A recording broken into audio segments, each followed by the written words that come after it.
more can I say? Top Billin. Alright, y'all. This is not going to be a film study per se. I might do a little something like that, but more than likely I have to come back and do that, right? On the last joint, reason why I'm doing this, because in the last joint, I got about 10 content ID claims, completely neutered the video there. So we have to come back because nobody wants to work for free, right? You don't want to work for free. I don't want to work for free. Nobody wants to do that. But I had to get some things straight. I'm about, I'd say 95% done, right, with the Seattle Seahawks coverage. Straight up. I would say when you hit that 100% meter, like you're definitely done. I'm about 95% right now, and I suspect it should be pretty soon here that I'm just going to have to go ahead and move on and build up another fan base, right? It's tough to do. There's no doubt about that, right? There are huge financial implications in doing something like that because I've been covering this team for 3 seasons. It's the first NFL team that I covered like my college content, right? I had a huge fan base with Alabama football, right? Starting out my career. Huge fan base covering LSU, right? Just the entire SEC. So I have built that up from working at some websites there. And people follow me from some of those websites there and specifically concentrating on Alabama and Georgia and then transition into like an LSU and a Clemson and stuff like that. It was the first NFL team that I've done that. 3 straight seasons I've put in the work. There have been some very great times. I have to admit that, some great times, right? I probably would say that I was able to develop my style working with the Seattle Seahawks content. Obviously, it's neutral analysis. It's not some type of team that I find. If I put it this way, if I'm not covering Seattle, I'm not going to be worried about the Seattle Seahawks. People ask me, how did I start covering the Seattle Seahawks? Those are people who are new to the channel. Anybody who was there at that particular point in time, I've already told this story before too. I was covering the Atlanta Falcons and the New Orleans Saints. I hated covering the Atlanta Falcons. Worst fan base, you know what I'm saying? Everybody knows my history with that. I used to live there. I don't like the South. I don't like that state in particular. I hate that fan base. Fan base is one to where I just don't feel like the fans overall are very knowledgeable. There obviously is going to be a pockets of fans on any fan base that are very knowledgeable. But for the most part, at least the ones that you would get to interact with, and that's all you give a damn about. I'm not caring about nobody who I'm not interacting with. That doesn't even make sense. I'm on a platform, a visible platform, and I get to interact with thousands of people, right? Over 20 million views to this channel, hundreds of thousands of comments, so you get to interact with people. Hated covering the Falcons. The Falcons played the Seattle Seahawks to start off the 2020 season, I believe. People saw my Atlanta Falcons content and the Seattle Seahawks fans was like, wow, we really love this. We love your style and all this and that. Do you think you could do something for Seattle? And I was like, you know what I'm saying? Maybe, right? So I continued down the road doing the Falcons thing, and the Seattle people kept coming and coming. So I was like, you know what? I'll just go ahead and oblige and do something. I did it. The people liked it. Right? They shared the content. They did all that kind of stuff. I will say that Seattle folks are good for that. They will share the content. I would say for the most part, Seattle fans are cool, right? But once again, it's only about the guys who you interact with.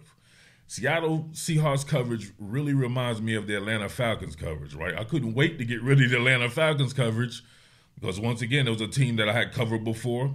I covered them for Bleacher Report along with the New Orleans Saints, right? So I kind of covered that when I started, or I transitioned to that when I went off on my own and did it here because I knew I would have fans from those fan bases there. But, you know what I'm saying, I like covering the Saints, hated covering the Falcons, but the Falcons obviously living in that state at the time, I had connections and stuff like that too. So, long story short there, got rid of that content, picked up the Seattle Seahawks content, and it took off. No doubt about that, it took off there. You can say that me taking off, and I can tell that it took off because I was contacted by everybody you can think of dealing with Seattle media. I mean, behind the scenes, all kinds of people wanting me to come on radio shows, wanting me to come on their content, right? I'm probably contacted by everybody you think is lit in that Seahawks landscape. So obviously you see that, you know what I'm saying? I ain't have to do anything. I've never collaborated with anybody. I just let the shit take off on its own there. Now Seattle Seahawks coverage reminds me of Atlanta Falcons coverage. Atlanta Falcons are the team that I was like, man, I need to find a team that does not have QB problems so I can really show people what I can do, for I'm not always talking about the QB. Atlanta Falcons, they hated Matt Ryan, even though he's a damn good quarterback, right? They hated him. They wanted him replaced and all this and that. So when the Seattle Seahawks coverage came and they had Russell Wilson as the quarterback, I'm thinking, oh, that's perfect. That guy can play some football. That's the last thing that I would be worried about would be the quarterback. I concentrate on line of scrimmage play, really show what I can do and all that. Obviously, that didn't work out right there, right? It was cool at first. Then he started having issues right there, and I saw it, and I said it before. It looks like he's talking himself off the team, and people like, no, he's not doing this. He'll always be there, Cletus. Boom, he's gone. But I saw before he was gone, I'm like, damn, Geno Smith, my man, right? Everybody knows, right? The Eagles is my squad, but my Guma squad is the New York Jets, right? So being able to cover Jamal Adams, first and foremost, right, coming from the Jets, that was something I was like, all right, you know what I'm saying, I can work with that right there. Then when Geno Smith hit, and I'm like, damn, Geno Smith fits that type of scheme to perfection, right? When they switch coordinators from Schottenheimer, right, 1-900 Shotty and all that, to a Shane Waldron screen, I'm like, man, that shit is perfect, right? He's a 3-5-step drop guy, get the ball out fast, all that. You get the ball out fast to these athletes that they have, or these Tyler Lockett, DK Metcalf, and all these guys at the time, Morris Swain, please, and all these guys. It would be perfect. And it was perfect, right? In a season where people said the Seahawks would suck and people were going to pretend like they weren't, or people were saying the Seahawks could get the number 1 overall pick from their own pick. They were saying they might be the worst team in the NFL because they lost that previous quarterback. Geno Smith steps up, wins comeback player of the year. Something like 31, 32 touchdowns or something like that. 10 picks or something. 70% completion percentage. That shit was hard, right? And I documented that shit every way before. When people didn't think he could play, I told people that he could play. So you would think that a guy like that will build up a ton of equity. No, not at all. Very much like Matt Ryan, to where he could go several games, do very well, they win and all this, but the minute they lose, it's replace Geno. I can't rock with shit like that. I absolutely hate that type of shit. And I'm right now telling you, and I've said it before, I don't like how black quarterbacks are treated in that manner, especially when you never get a second chance most of the time anyway as a black QB or somebody in a leadership position. So when they don't believe in you at first, it's hard for them to see anything else. They can't see your success past your previous failures. There's nobody out there on these other teams that will have statistics like Geno and would be having a fan base to where, and don't say it's just my channel either, right? As a matter of fact, check this out right here. Now, this is from my phone right here. I'm going to voice this over, but this was last night. And I was looking at this on my Google cards. I'm like, all right, you see Dylan Thane's goofy ass right here, misrepresenting Jersey, getting his ass whipped by Logan Paul. Right? You got my man Hassan Reddick and Milton Williams there combining for a sack on the fourth quarter. Zach Wilson there. You get the Panthers, Miami Dolphins highlights. Then I see this bullshit. I'm like, Rrr. Poll, should the Seahawks bench Geno Smith? Is that my channel? Obviously not, right? When I go in there and I'm like, what the hell is this, right? Obviously, I'm like, nah, this can't be, right? People are actually putting this out there in the ethers. So I'm looking at this joint and I'm like, what? And I see it said 45% no. I'm like, only 45% of the people say no. And this was at the time 2,100 votes. I don't know what it is now. I haven't looked at it since this time there. But 29% of the people said yes. And then 26% of the people said yes as well. Because if you say that it's if he struggles in the next week or so, then obviously he has no equity. Why would 1 or 2 games be anything? I can name several quarterbacks. Jalen Hurts, almost the league MVP last year, right? He's had several bad games this year. Josh Allen, Buffalo Bills, several bad games. Patrick Mahomes, several bad games. Coming into this particular game right here, your man Geno had 5 touchdowns and 1 interception. 5 touchdowns and 1 interception. Did he have a perfect game versus the Bengals? No. Did he have a good game versus the Bengals? You could say no, he did not have a good game versus the Bengals. Was it god-awful? Not in the least bit. Not in the least bit. I already went through it. One of the interceptions obviously wasn't his fault. One of the interceptions definitely was his fault there. The underthrow on a fade, I believe, to Jackson Smith and Jigba there. But, man, other than that, the man is running for his life, getting people out of holes, terrible penalties, digging you out of holes, in 3rd and long situations, having to convert those there, running around like a chicken with his head cut off and creating plays in and out of the pocket there. And he still can't buy any equity.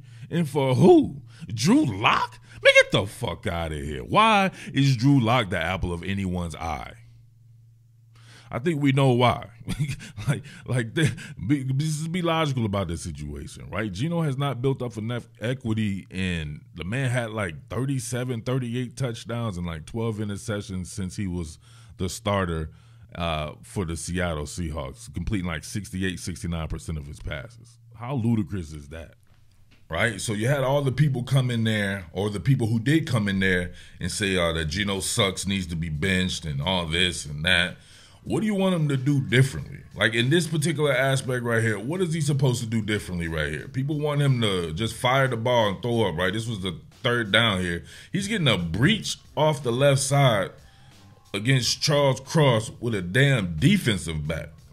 So he's having to hurry this and throw it off of his back foot, right? Which if you watch the damn game and you watched it without bias, was something that he was doing virtually all game. Where do you want him to go with the ball in that type of situation, right? They need something better to happen in the red zone.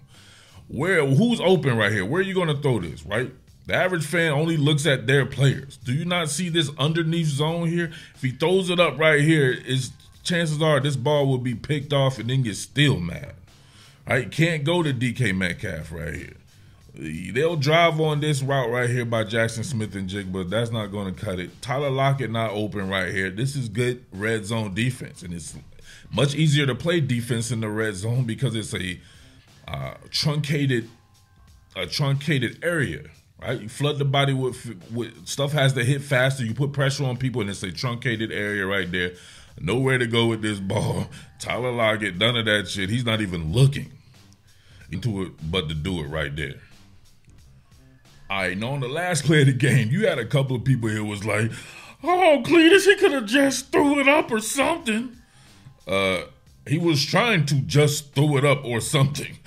You do realize the other team is playing football, right?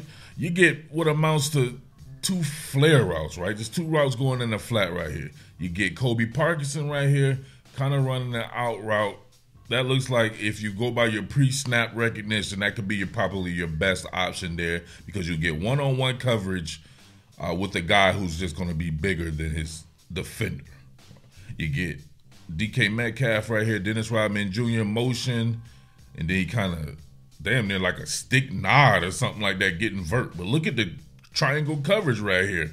He's not going to be open. That's actually a box right there. I struggled to make a triangle right there. That's supposed to be a triangle. But if you get what I'm saying right there. But he's not going to be open there. Then you had your boy Lockett launcher here. It looked like he's running to the corner of the end zone. That's not going to happen right there, especially in this amount of time. Like, what are we doing here? Let's go. Right? Now what do you want him to do? He's getting that prison loving because it's Curhan, and Bradford over here aren't doing well on the offensive line. Kobe Parkinson's not even looking yet. You still have to play football correctly. This guy has eyes on you. He knows exactly where he needs to defend that. You have your back against the wall because it's a 4th and 8. A 4th and 8, right? Or pretty much a 4th and goal, so they know I have to at least guard the sticks there. And then by the time he's able to turn around and you want to throw it, look, this is going to be picked off probably anyway. There's nowhere to go with this. Look at Metcalf. His head is turned, Lockett is done. What are you gonna do, right? So now he's like, all right, well, let me try to just throw it up to Kobe Parkinson right here, and he can't because it's a breach. How is this Geno Smith's fault? Come on, you fake ass Atlanta Falcons type fans. It's not always blame Matt Ryan for everything, right? Just always blame Geno Smith. Won't mention the damn terrible ass offensive line play. Then they will pivot to excuses saying like, oh, but those are not the regular players. Well, if you know they're not the regular players, then what the hell are you talking about? It's still poor offensive line play. Like, I'm tired of spoon-feeding people like shit. I'm tired of the Captain Obvious shits and all this. This shit is just getting to be a drag to do the content, right? It's a fun football team. They play a nice brand of football there. Pete Carroll makes it fun. Geno Smith's a quarterback that's doing damn good things, right? A reclamation project with doing damn good things. The defense is looking a lot better. You have people getting on the defensive coordinator, right? I hate that shit too, right? You already ran Ken Norton out when I first started that. Then you're gonna run the coordinator right after him out. They wanted a scheme change. They got the scheme change to a 3-4. Then it's like, oh, go back to the 4-3. This shit is just weird. Straight out, flat out, weirdest coverage ever. Some of the weirdest people ever, right? People who live an alternative lifestyle. You got weird shit going on out there. I can't even front, right? This one was undoubtedly his fault. You get this kinetic motion into a wheel here, and he needed to put this on the pylon or something else, right? Not a bad decision, definitely a bad throw. Now, if maybe he could have put it on him immediately, or I forget the down and distance on this one too, so I should have looked at that. But obviously this was a poor throw, and hey, it happens. The same shit happened on the other side of the ball to Joe Burrow as well. Joe Burrow threw for like 100 and something yards, right? He had a few TDs, no doubt about that, but they were set up for him to have a few TDs there. It wasn't like he was pushing the ball or having much success like that. Sometimes you can generate success with people. I don't want to talk about that shit. I think some of y'all are just aggravated because the Bengals was doing the butterfly. Some of these people were doing the butterfly right here, and you know y'all non-rhythmic asses can't do it either. If y'all could do the butterfly, y'all would be y'all wouldn't be as angry with yourselves. Well, man, over here really getting into it, right? Dan's been out 30-something years, and y'all still can't do the butterfly. I couldn't believe the amount of people who were just focusing on the quarterback, right? Not saying anything about the offensive line. And even in a play like this, right, you got Jake Bobo right here kind of running a corner route. And you can see Geno even gets hit on a play like this. Look, 1, 2, 3, 4, 5. Look at the breach from Curhan, and then bang. Whoa. That was a big hit, you know what I'm saying? I've never actually made fun of anyone who actually had a concussion, so check the record on that. But we can see here 1, 2, 3, 4, 5. Now look, coming out right here. What are you going to do with this? Every time you're throwing the ball, you got somebody bearing down on you, getting to you, right? Look, he actually goes down on this play. Right? He goes down, still accumulating hits right there, gets the ball over the underneath covers there. They got that over-under covers right there. Get the ball to Bobo, and bang, he's done. Right? But you can see there, even on simple plays like that, he's making the correct I don't know why we're doing this, man. How is this guy not built enough equity to where we have to go and break it down like to the basics, like Geno Smith 101 type shit we were doing back in the preseason of last year? Right? What's his statistics since he's been a Seattle QB? You had some cat come in here talking about people were saying that Geno Smith is a one-read quarterback. Now, how many of these damn videos have I done on Geno Smith showing him cycling through his progressions? Even on little simple shit like this, right? You get sell route here by Noah Fant. You get this curl route here by Jackson Smith and Jigba. Now, it's ironic. I just did this in my previous video with the Eagles. Jalen Hurts had the same exact play into the same exact coverage and threw a pick because he stared it down. Look who cycled through and got to their third progression. It would be one to eat at Geno's, right? Look at him. 1, 2, you get that, right? They were a little closer. I will say that it might have been a little bit closer for Jalen Hurts. But it's the fact that he froze them and was able to get the ball off right there, getting to that tertiary read, let that bad boy go, and they're unable to get there in time. They still pretty close, right? But is he staring down his first read or staring down his primary right there? No, not at all. That's not what he does, right? I think people have convinced themselves that every single play has a natural progression built into it. Some of this shit is done pre-snap where you don't have to, right? You don't have to go through any progressions because those are dummy progressions to begin with. You've already done the work pre-snap. You know where the ball is going to go. They know where the ball is going to go, but it's such, you've done such good homework on it that they're not going to be able to get to it. Come on, man. People need to learn the sport.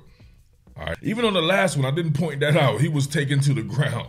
Your man Curhan in Bradford, that's one of the worst teams right there, right? That right side team is crazy terrible. And you can see right there, Curhan on the struggle mode. Geno obviously gets to his check down, right? So he probably went through at least 3 reads and then a check down because he's not staring down a receiver.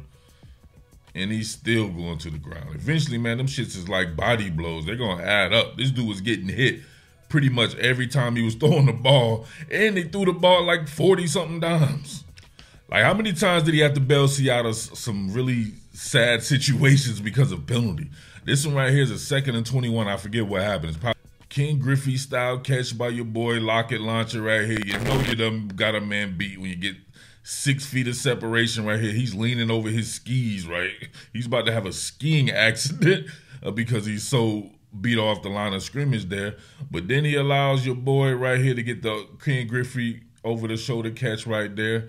And he allows for courage right here, right, to bog it down and get out of bounds and save himself as well. Like, come on, you can't just be saying shit to say it. Listen, man, nigga, that's neither here nor there, right? It is what it is on that front, right?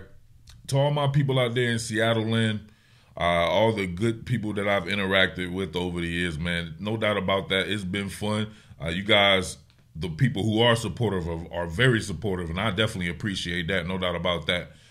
You still got a lot of people out there that are a bunch of goofballs, though, right? And they pretty much ruin it for everybody out there. So beyond the Geno thing, though, man, I think it's time to, you know what I'm saying, to shake the spot anyway. This shit's getting to be a lot of very much contentious. You get a lot of people who just want to come in there and really see what I'm interacting with other individuals, right?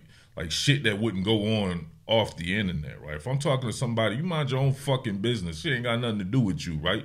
It's football talk. Nobody's here talking about someone's, we're not judging people's personal lives or anything like that. It ain't nothing but some football locker room talk, right? So I think it's just a disconnect there, right? I'm an East Coast cat, you know what I'm saying, out there where this shit it doesn't jive well like that, right? So eventually I'm going to replace the content, no doubt about that there. I just got to go about how doing it the correct way. So eventually it'll happen there. So I'm just letting you guys know that right now. So eventually when it does happen, I feel like I'm still going to have people on every single content piece that I do, because you do it anyway when I say don't do it. Don't talk to me about Seattle on non-Seattle content. People going to really go hammer time doing it then. So it makes it kind of hard to transition out of that then. So we'll see what happens though, man. It's all good, man. We'll still continue to roll here for a little bit until I can really figure things out, though. But the Geno shit I'm getting tired of, man. I know some people out there have to be getting tired of too, but you cannot say that it's just on this channel. I get the shit and people sending me shit from all over, not on this channel, obviously. So that's strange for a guy who has done that well, right? To have zero equity built up to where it's 1 or 2 games and he's done. For fucking Drew Lock. It's not like you have some type of hot shot rookie or something like that right behind the guy. It's Drew Lock. Man threw like 9 interceptions in the preseason before. He still threw an interception in his past preseason too. And Geno throw one that's not even his fault. He got to go. This shit don't even make sense to me, man. But like I said before, it is what it is. Your boy Jersey Murf, as always, though. I'm always going to speak my mind no matter what. All you other people can shut the fuck up, trying to tell me what to do on my shit. It'll never happen. You want to stop me? Come stop me. That's my answer from now until the end of time. All right? Salute. What more I say Top Billin.